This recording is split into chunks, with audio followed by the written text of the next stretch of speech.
If you love banana cake, ito magugustuhan nito. Ito ay hummingbird cake. Medyo kakaiba siya because it's like a banana cake with pineapples. Simpol, simpol, luto na, ha. So this cake is very easy to prepare. And we start off with measuring our dry ingredients. So we have here flour. We're using all-purpose flour. So I'm using 1.5 cups. And I will add 1 teaspoon of baking soda. Salt, very important. You need salt for flavor.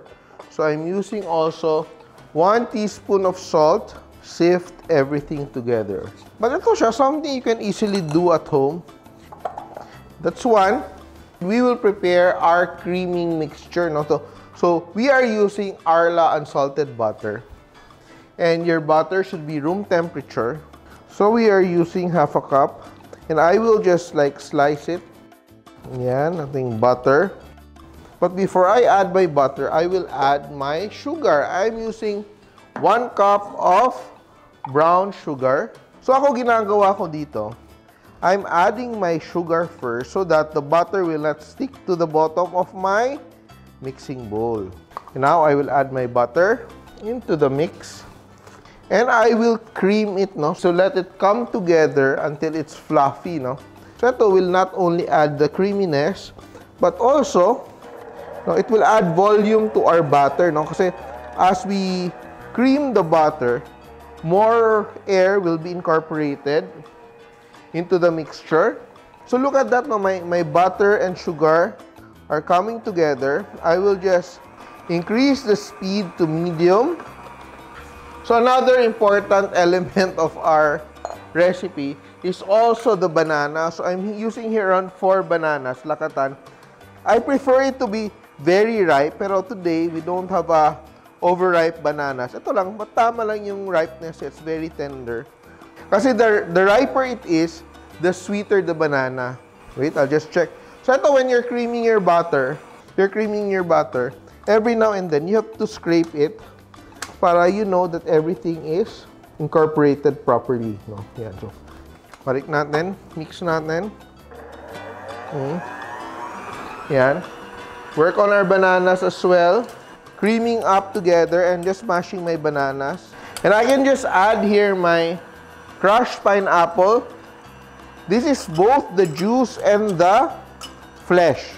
So this recipe is part of the Baking Simpol cookbook, and we try to make very simple but very delicious recipes that you and your family will enjoy. So it's very important na hindi lang madaling gawin, masarap din kainin, no? Ngayon, I will add an egg at a time. Beat until it's fluffy. Once the eggs are incorporated properly, the first egg, we will add the other egg. Yan. Again, let's just scrape off the sides to make sure na walang lump sa gilid, no? So little by little, tingnan mo, nagiging very light and fluffy na yung ating sugar, butter, and egg mixture. Yan. Add our vanilla.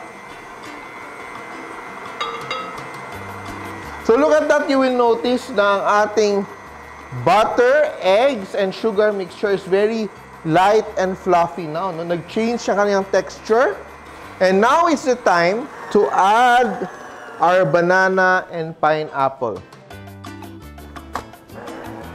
We're almost done. And it's very important that we grease a loaf pan. And I will just get some of my butter, my Arla butter, and brush my pan generously.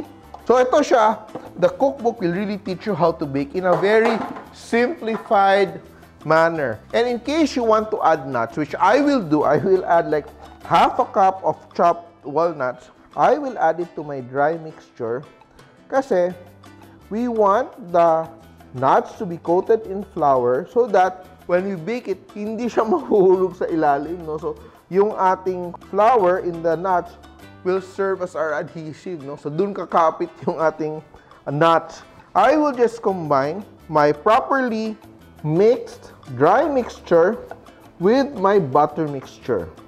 And because I'm using good quality butter, talagang masarap tong aking hummingbird cake. Now, we will just fold everything together. And the key here is not to overmix our batter. As long as properly mixed, wala ng dry flour and wala ng lumps, we're done. So, sobrang dali lang. So, the key in baking is really to be organized. And now, I will just transfer my cake batter. Very nice to spread it out. Yan. And now, we are ready to bake this cake for around 35 to 40 minutes. And we will allow our hummingbird cake to rest for around 15 to 20 minutes before removing it from our pan. And we will enjoy this very delicious, very moist, very tender crumb na hummingbird cake.